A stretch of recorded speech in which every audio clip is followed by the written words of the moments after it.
Hey folks, Yousef Mousavi here with Impact Soundworks, and today we're going to be taking a look at a cue I wrote using the very versatile Hammer Klavier, a unique piano where all of the hammers were replaced with actual hammers. Now, fans of this virtual instrument have come to know it for its pronounced attack, timbral evenness, and tight low end. But if you combine Hammer Klavier with the UI's various tonal shaping features, along with maybe some of your own plugins, you'll find you can get a lot of mileage out of this instrument, which is something I'll be focusing on a lot today. In the meantime, let's take a listen to the cue.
Generally speaking, we have an ABC form here.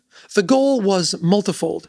Firstly, I produced an intimate-sounding cue that evolves naturally throughout its duration, which is something cues tend to do as they interact with what's on screen. Secondly, I produced something that is relatively quick to put together, as composers have super short turnaround times. Most importantly, however, I wanted to showcase some sounds you might not know Hammer Klavier is capable of. Let's start by talking about the various tones I was able to achieve using Hammer Klavier, and then we'll talk about the structure of the arrangement afterwards. We'll begin with the main piano sound, which I used both for the left-hand accompaniment as well as the right-hand melody. Getting this piano sound is super easy. The first thing I did was go to the Perform tab on the UI and upped the dynamic filtering knob to 100%. This applies a filter to your lower velocity notes that makes them sound darker. It gives the sonic illusion you're playing a lot softer than you actually are, which is great for these intimate sorts of cues.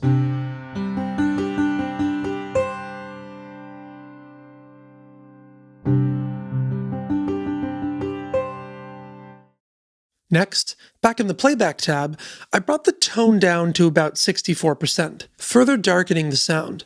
With just these two knobs altered, the piano's already changed drastically.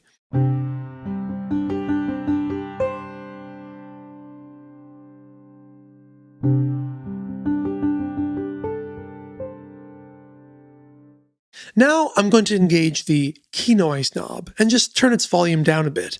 In quiet songs like this, I really love the imperfections and noises that the internal piano mechanics bring to the sound. It's lovely.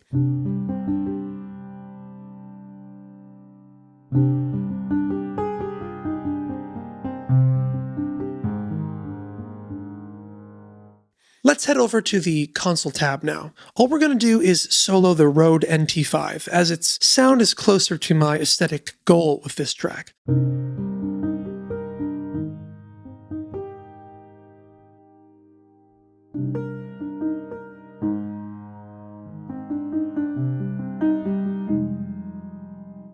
Compression is also key to getting this piano sound.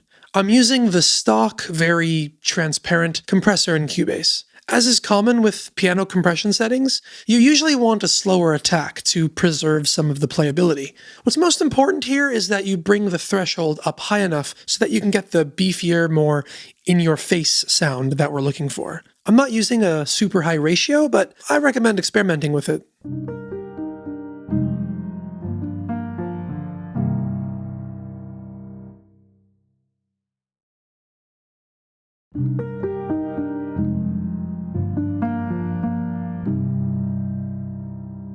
Even though both the melody and the chords are using the exact same settings I just described, I separated them into their own tracks.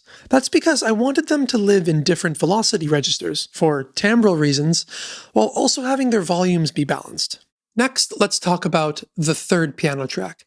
It happens during the A and B section and mirrors what the melody plays. If we listen to it, it's this short, detuned, plinky, toy piano-like sound, which I'm using just to add another dimension to the transition. To make this sound, first navigate over to the keys section and engage 2 layers. I set detune to 54%, spread to 50, and volume to 100. What we're altering here is not the whole piano sound, just the newly engaged second layer.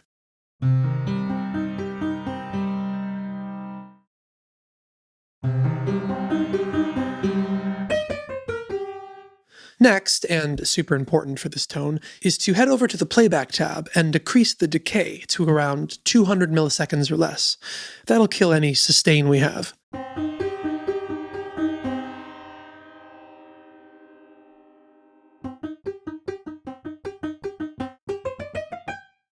Lastly, I engaged key noise and left it at its stock volume. And what we're left with is this.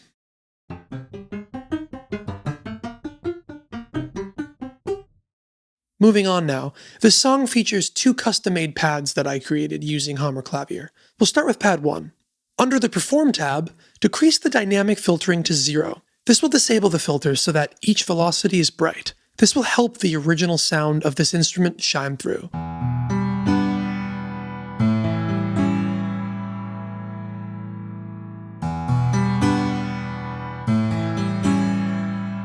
Going back to the Playback tab, you want to increase the attack time. I chose 750 milliseconds, but this is something you can adjust depending on your needs. You also want to max out the sustain.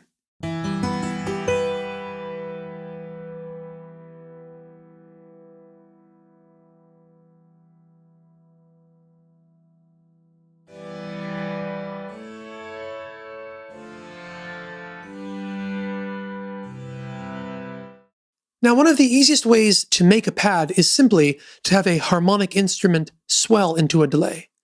By turning up the attack time on this patch, we've got that swell covered. All we need to do now is find ourselves a delay plugin. While even the most basic delays will do the trick, I used Valhalla DSP's free delay and reverb plugin called Supermassive, and I used its Great Annihilator setting, which has a slow attack time and adds sustain to the reverb, both of which are great for pads. But whether you use this plugin or not, the most important aspect of making this work is not having a delay that's too fast or too slow, and making sure you up the mix knob quite high, or just do what I did and max it out.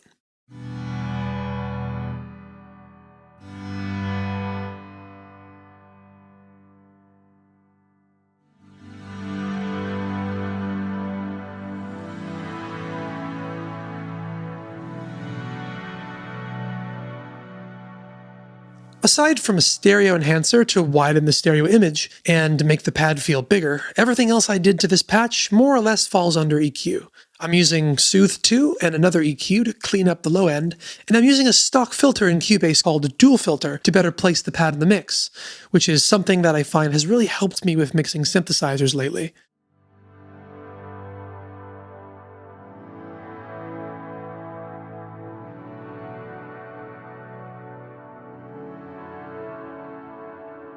The second pad uses the same UI settings, as well as the same Valhalla Supermassive delay settings.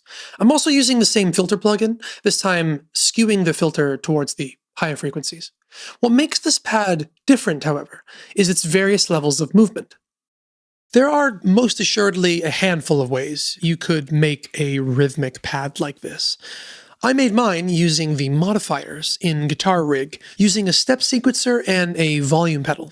I dragged the step sequencer's assign tab to the volume pedal's main volume. This connects the 2 pedals together so that the step sequencer can now modify the volume pedal.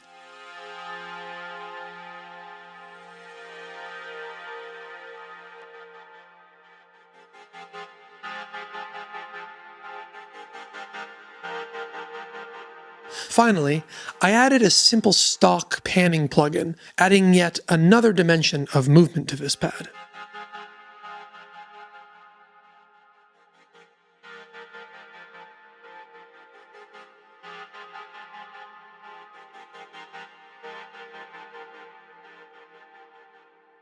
Now onto the arrangement. Aside from the piano, the only other track present in the A section is a sample of some radio static. I find different kinds of noise can add really beautiful atmosphere to the soundscape, though you may want to make sure it doesn't interfere with sound design, Foley, dialogue, etc.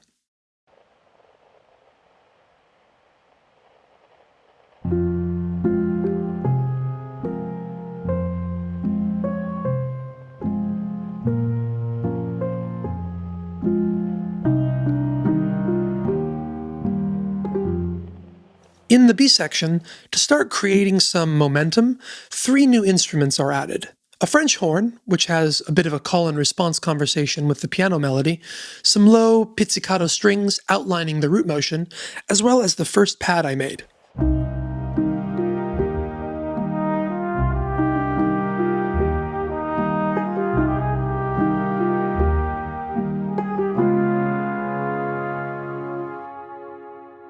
Lastly, the C section is where our biggest shift happens, and things get a bit bigger sounding. The pizzicato continues to outline the root motion, as does the newly added sustained bass track here. Mirroring the bass track is a synth playing sine waves an octave above the bass. This helps the bass stand out more in the mix.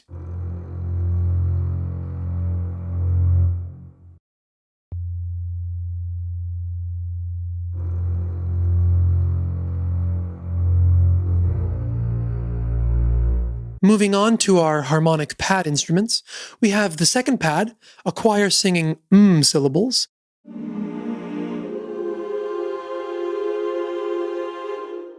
and string patches, one being flottando and the other being consordino, which I find is a really beautiful and moving combination.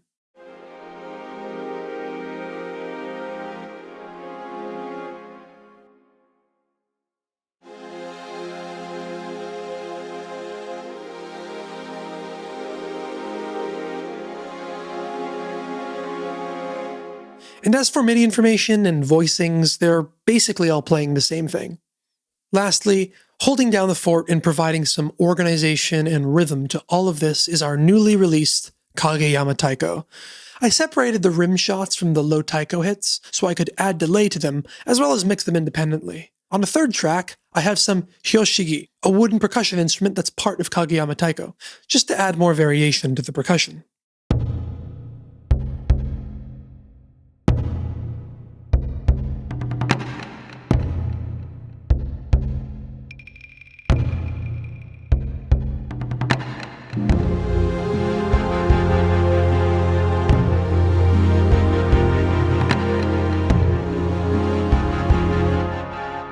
Then I sent reverb to almost all of these tracks using East-West's Spaces, a convolution reverb. When I first started playing Hammer Klavier, I was really excited because I thought I'd found the perfect piano for action cues, for sound design, or even percussive and rhythmic styles of music like tango.